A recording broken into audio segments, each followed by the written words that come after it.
Subscribe करें हमारे YouTube channel को एवं बेल आइकन दबाना ना भूलें ताकि रोज की YouTube अपडेट्स आपको मिलती रहे। अब हम देखेंगे रक्त कणिका के बारे में। तो रक्त कणिका में सबसे पहले हम पढ़ेंगे आरबीसी के बारे में। आरबीसी लाल रक्त कणिका, आरबीसी को हम बोलते हैं लाल रक्त कणिका।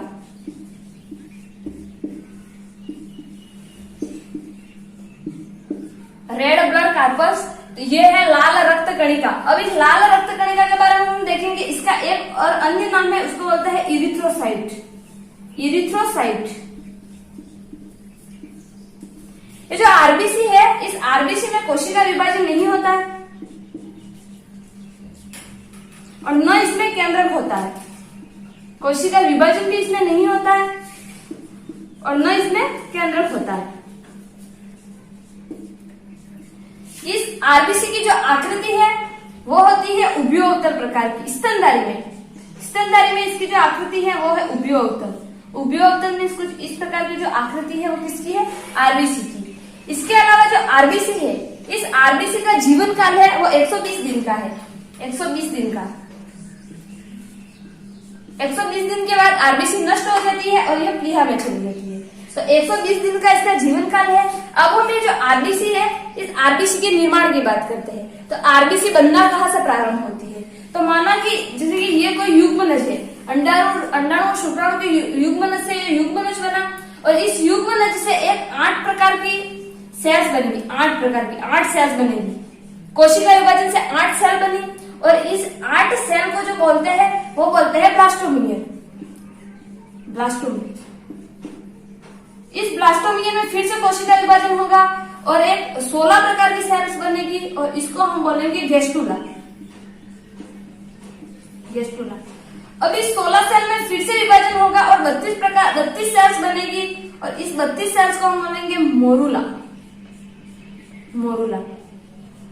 फिर इस प्रकार भ्रूण का निर्माण होता जाता और मोरुला से फिर बनेगा तूतक।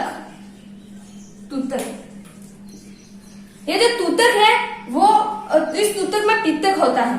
पित्तक, और इस पित्तक में ही क्या होता है? आरबीसी का निर्माण होना प्रारंभ हो जाता है।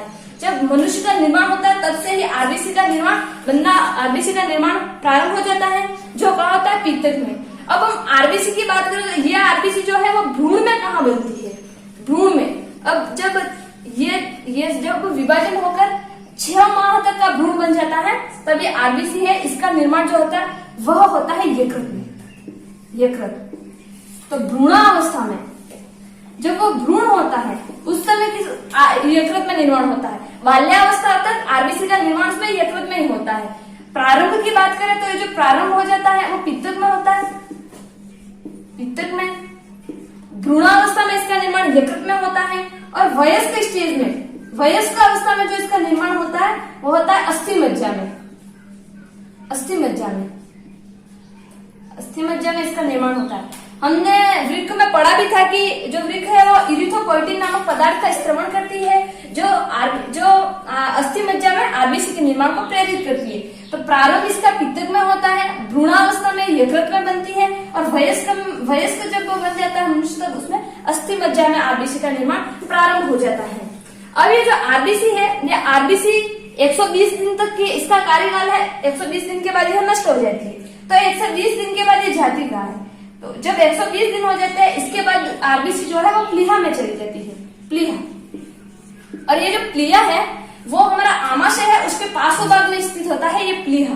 और इस प्लीहा में ये जो आरबीसी है वो आरबीसी कुछ सिक्कों के रूप में झुलती जाती है, जिसको हम बोलते हैं रोलेक्स फॉर्मिंग।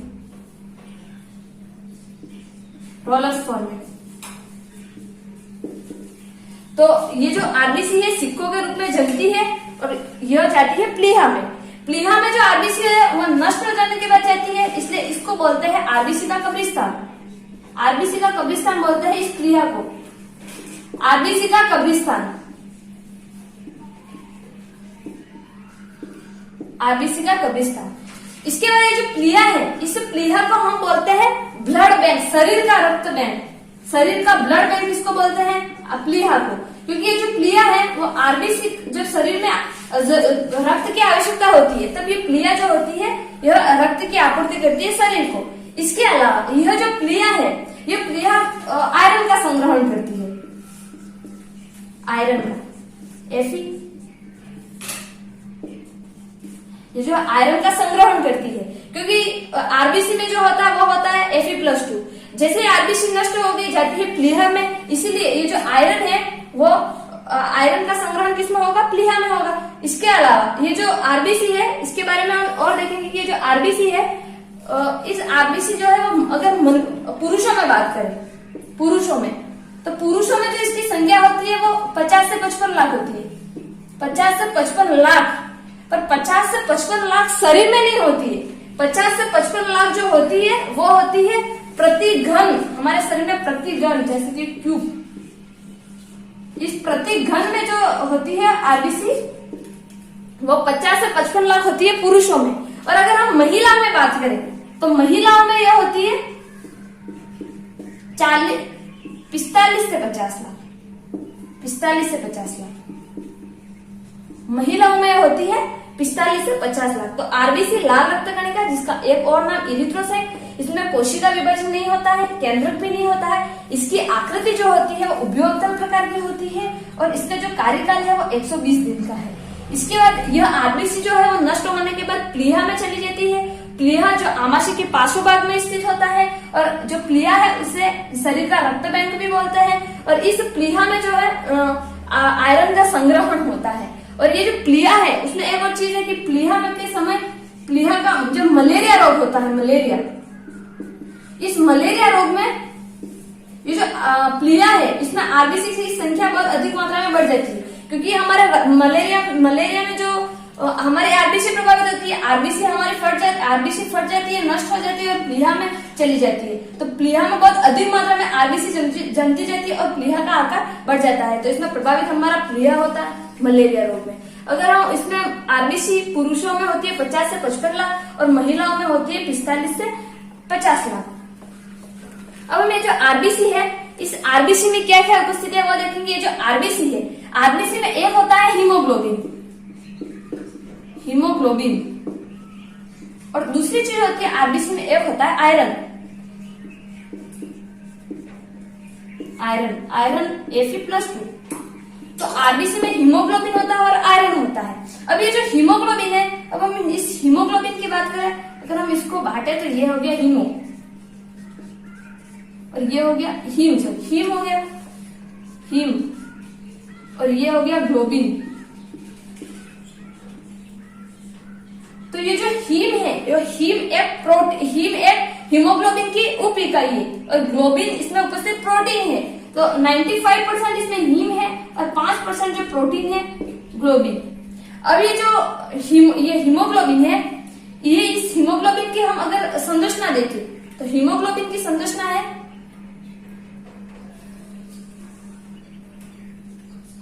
ये Fe+2 आयरन का। और ये जो हीमोग्लोबिन है इसमें 4 प्रकार की पेप्टाइड श्रृंखलाएं होती है, ये 4 प्रकार की पेप्टाइड श्रृंखला होती है, जिसको 2 को बोलते हैं हम अल्फा पेप्टाइड, ये अल्फा पेप्टाइड हो गया, और इसको बोलते हैं हम बीटा पेप्टाइड। और ये जो एक श्रृंखला है उससे ऑक्सीजन का एक अणु जुड़ा होता है, ऑक्सीजन का एक अणु। तो ये जो संरचना है वो हीमोग्लोबिन के बीच में आयरन का एक अणु है। इसमें 4 पेप्टाइड श्रृंखला है, 2 अल्फा है, 2 बीटा है, चारों से एक ऑक्सीजन परमाणु जुड़ा हुआ है। और ये जो हीमोग्लोबिन है इसका कार्य है ऑक्सीजन का परिवहन करना। तो ये जो एक हीमोग्लोबिन अणु है वो 4 ऑक्सीजन अणुओं का परिवहन करता है। तो ये हीमोग्लोबिन की संरचना हो गई। अगर हम रक्त के अगर कलर की बात करें तो वो है लाल। तो ये जो लाल रक्त है वो भी हीमोग्लोबिन के कारण ही है, कि वैसे तो हीमोग्लोबिन का रंग होता है बैंगनी, लेकिन जब इसमें ऑक्सीजन मिल जाता है तो ये बन जाता है ऑक्सी हीमोग्लोबिन, ये बन जाता है ऑक्सी हीमोग्लोबिन। और ये ऑक्सी हीमोग्लोबिन जो है इसका रंग कैसा है, लाल। तो हीमोग्लोबिन इस आयरन का ये ऑक्सी हीमोग्लोबिन की उपस्थिति के कारण हमारा रक्त है वो लाल कलर का दिखाई देता है। अब हम देखेंगे इस आरबीसी से जुड़े कुछ रोग। तो आरबीसी की कमी से जो रोग होता है उसको बोलते हैं हम एनीमिया रोग।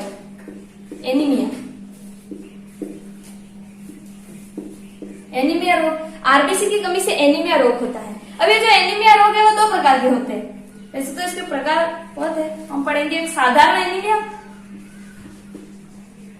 साधारण एनीमिया।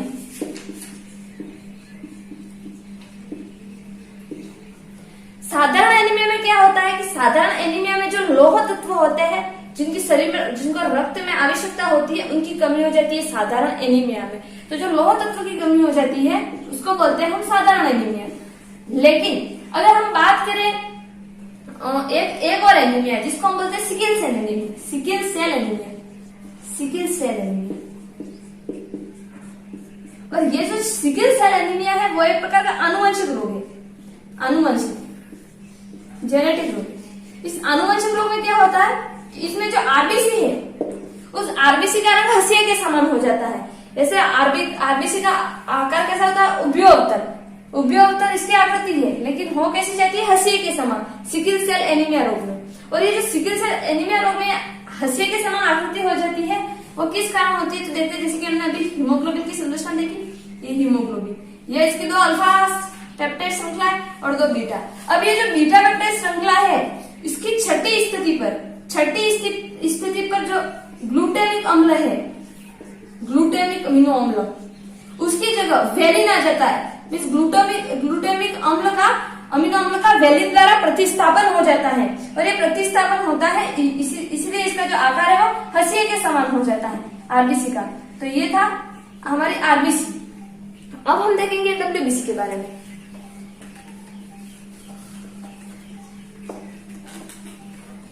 डब्ल्यूबीसी जो है इसको हम बोलते हैं श्वेत रक्त कणिका, श्वेत रक्त कणिका।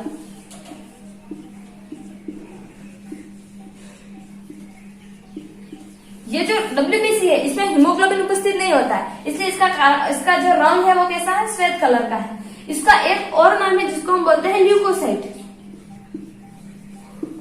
ल्यूकोसाइट, श्वेत रक्त कणिका। अब ये जो डब्ल्यूबीसी है उसके भी दो प्रकार हैं, एक है कणिकीय और एक है अकणिकीय।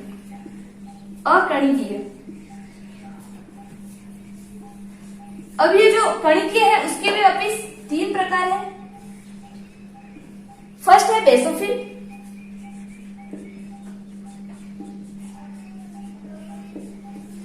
एक है इओसोनोफिल,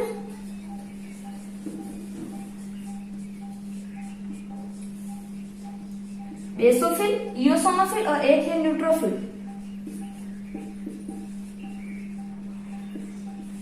अकणिकीय के दो प्रकार हैं,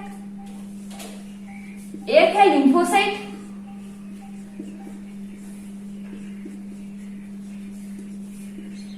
और एक है मोनोसाइट।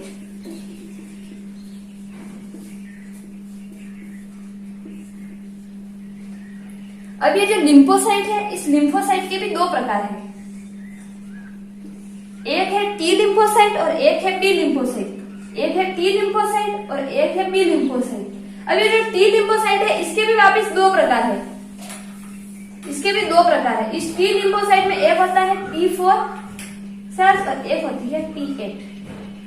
तो ये श्वेत रक्त कणिका डब्ल्यूबीसी जिसको हम ल्यूकोसाइट भी बोलते हैं, इसके दो प्रकार है, कणिकीय और अकणिकीय। कणिकीय में वापिस तीन प्रकार है, बेसोफिल, इओसोनोफिल, न्यूट्रोफिल। अकणिकीय के दो प्रकार है, लिम्फोसाइट, मोनोसाइट। और जो लिम्फोसाइट है उसके दो प्रकार है, एक है टी लिम्फोसाइट, एक है बी लिम्फोसाइट। अब ये जो टी लिम्फोसाइट है उसके भी दो प्रकार है, इसको एक को बोलेंगे T4 और एक है T8। अब हम बेसोफिल की बात करें तो ये जो बेसोफिल है, बेसोफिल इसकी जो ये 0.5 से 1% तक होती है, यह बहुत कम होती है बेसोफिल। और ये जो बेसोफिल है वो हिस्टामिन का संश्लेषण करती है, हिस्टामिन का। और जो ये हिस्टामिन किसमें प्रयुक्त होता है, एलर्जी में। इसलिए जब कभी बेसोफिल की संख्या बढ़ जाती है तो एलर्जी होती है, एलर्जी। अब अगर हम इओसोनोफिल की बात करें तो इओसोनोफिल जो होता है वो 1 से 4% होता है, इओसोनोफिल होता है वो 1 से 4% होता है। और अगर हम न्यूट्रोफिल की बात करें तो ये सर्वाधिक होता है, ये जो होता है वो होता है 60 से 65%। तो सर्वाधिक होता है न्यूट्रोफिल। बेसोफिल 0.5 से 1% तक होता है, इओसोनोफिल 1 से 4% तक होता है और न्यूट्रोफिल होता है 60 से 65% तक। अब यह क्या करता है, हमारे शरीर में एंटीबॉडी का निर्माण करता है। मीन्स हमारे शरीर में जो परजीवी आते हैं, परजीवी ने किसी परजीवी ने आक्रमण कर लिया, परजीवी मीन्स जैसे कि जीवाणु, कीटाणु, विषाणु अगर किसी ने आक्रमण कर लिया तो ये जो इओसोनोफिल है, इओसोनोफिल की संख्या, ये जो इओसोनोफिल इनको नष्ट कर देता है और इओसोनोफिल की संख्या में वृद्धि हो जाती है। और अगर हम न्यूट्रोफिल की बात करें तो न्यूट्रोफिल अगर जीवाणु, कीटाणु, विषाणु कोई भी आ रहा है तो उनको भक्षण का काम करता है, और ये जो भक्षण का काम करता है वो करता है न्यूट्रोफिल। तो ये बेसोफिल है, बेसोफिल जो है वो जो हिस्टामिन का संश्लेषण करता है, हिस्टामिन एलर्जी में प्रयुक्त होता है और बेसोफिल की संख्या बढ़ने से एलर्जी हो जाती है। और इओसोनोफिल एंटीबॉडी का निर्माण करता है जो शरीर में परजीवी के अटैक होने पर उन्हें नष्ट कर देता है। न्यूट्रोफिल है वो सर्वाधिक होता है, 60 से 65% तक होता है और यह भक्षण का कार्य करता है, जीवाणु, कीटाणु के भक्षण का कार्य करता है। अब हम अकणिकीय प्रकार की बात करेंगे। अकणिकीय प्रकार एक होता है लिम्फोसाइट और एक होता है मोनोसाइट। लिम्फोसाइट और मोनोसाइट की बात करेंगे। सबसे पहले हम देख लेते हैं लिम्फोसाइट। लिम्फोसाइट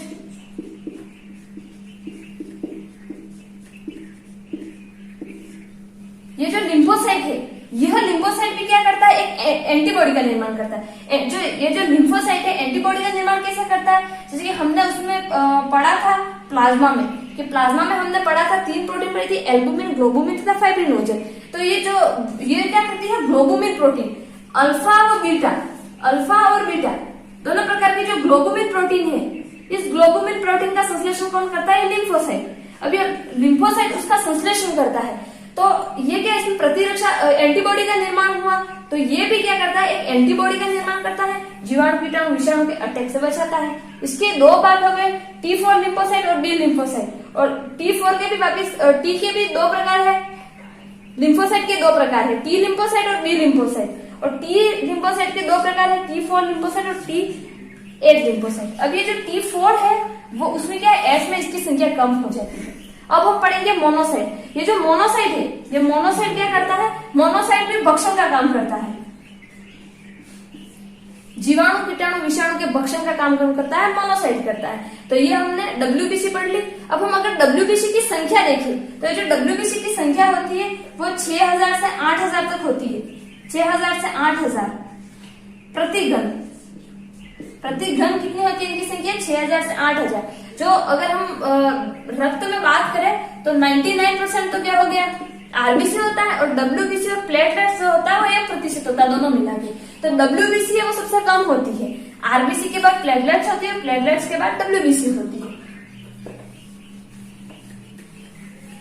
इसके बाद WBC के बाद अगर हम बात करें वो है प्लेटलेट्स। अगर हम प्लेटलेट्स की बात करें तो इसका सबसे पहले इसका निर्माण देखते हैं। प्लेटलेट्स के एक अन्य नाम में इसको बोलते हैं थ्रोम्बिन भी बोलते हैं, इसको बोलते हैं बिंबाणु भी बोलते हैं। इसके अलावा इसको बोलते हैं पट्टिकाणु,